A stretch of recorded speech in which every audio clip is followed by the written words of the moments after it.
I'll watch it back and be like, why were you trying to be serious when there's a picture of a 10-foot red dog behind you? It slightly undermines any serious point that you try to make. Clifford, no fetch! Clifford! Movie. It was so much fun. I thoroughly enjoyed it. It's definitely a family movie, and I know it's not necessarily Christmas themed, but it definitely put me into that vibe. I love Darcy, the young actress who plays Emily, your niece, in this film.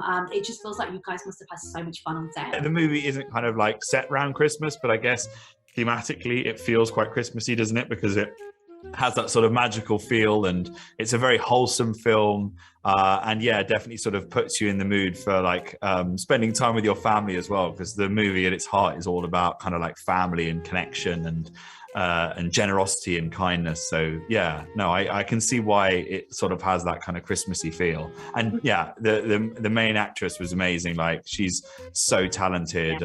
Saw her in like Big Little Lies and Christmas Chronicles, and she's way more experienced than I was. Like, by the time we came to doing this film, she was like, 12 years old, and she'd already been in like 10 movies. So it was great to work with her. The other thing I love about this film, Jack, is the character you play.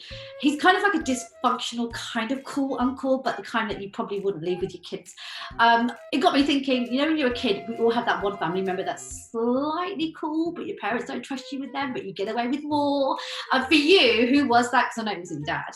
Well, I mean, funkle-wise, I've just realised in this moment that I actually had a funkle that lived in a van. But he was less like Uncle Casey. There is absolutely no way my mum would ever have allowed him to babysit any of us. But yeah, I feel like in my family, I am probably the Uncle Casey. Like, I am the slightly sort of irresponsible, feckless man-child of the family. In fact, I have a niece, and I'm the only member of my family that my sister has never asked to look after her, which I think is very telling of my personality. Perfect casting then. Listen, this is like so insane. Your career, like right now, like you're the stand-up comic from the UK who's managed to go and be in Hollywood, do all these cool things. You get to be funny, you get to be pretty cheeky, you even get to roast the Jonas Brothers now and then. Yeah, this is like awesome. How does it feel? Well, I just remember at all times that the wheels could come off at any moment. I'm probably going to say a joke at some point that's going to end it all in tears. I may have already said that joke. That joke may already be out there in the ether, just no one's found it yet. So I always have that kind of slight imposter syndrome, and the sense that at any moment someone's going to take it all away, just come and tap me on the shoulder and be like, right, Whitehall, you've had your 5 minutes. Time to head back to England and do some stand-up gigs in pubs to 30 people. Can I suggest that you go and delete all your past tweets? Please, I don't want this career to stop because you're on a rise at the moment. Yeah, I mean, we can as much scorched earth as possible. We can delete all of the tweets, all of the social media. But the problem is I've been a stand-up comedian for like nearly a decade now. I've done several kind of specials, but like there is so many jokes. There's so many landmines out there. So many jokes that are not appropriate for the star of Clifford the Big Red Dog. So let's just hope that they never come to light.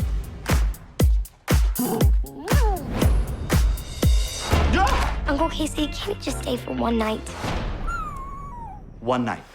I mean, you're being really playful about it, right? But you have achieved something pretty spectacular, and you're kind of on the rise, which is awesome. You and Kevin Hart killing it right now. And you're getting respect for it too. Like, you're an actor. Well, you're very kind. I don't know whether I've necessarily got the respected bit yet, but it may come at some point. I may get the respect of my peers.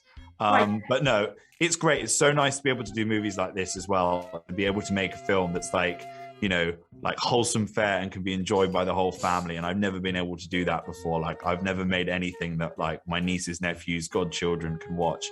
And I got to see it in a cinema yesterday with all of my friends and family and all of their kids. And that was a really special moment for me. Nice. I have a couple of things that I need your help with. The first is Adele needs your help. In this movie, Uncle Casey, the character you play, is trying to keep Clifford safe and also his niece, Emily. Well, Adele needs your help. I've tried, but not really achieved much. I'm a bit disappointed in myself, to be honest.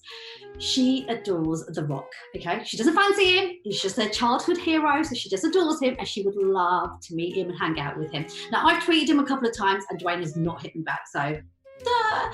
But you guys are mates, right? You work together, so Jack, can you help, please?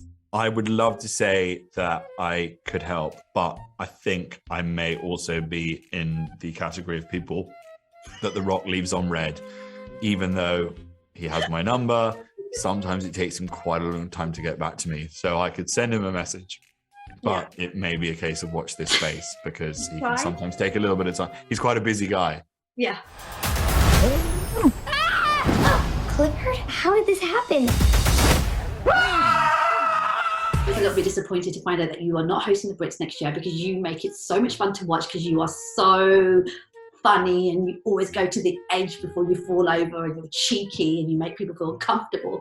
Mo Gilligan is taking on hosting duties and Mo is super cool and great at what he does. But as somebody who's done it for a few years, I'm wondering, could you share some survival guides on hosting the Brits? How you kill it without worrying about offending people? You are an expert. Yeah, Mo's going to be amazing. He's the perfect choice for host, and I can't wait to see what he does with it.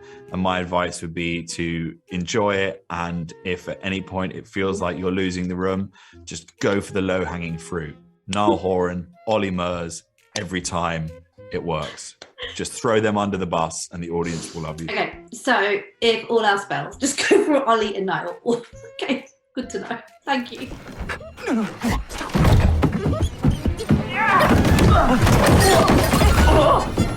Everything's under control! Just shut down the valve! Jack, you absolutely rock. Good luck with the movie. Thank you for chatting. Take care. Happy Christmas. Thank you very much for going to the effort of picking out that lovely red blouse. Oh, thank you. Sorry for calling it a blouse. It's not the 19th century. It's a shirt. Yeah, shirt. It's a Just shirt. say shirt. Yeah. Well, the question's bad. Did I? Questions were fantastic. Questions were fantastic. The wardrobe choice was fantastic. All of it was fantastic. All right. We had a hoot. A hoot. You are so posh. I love you.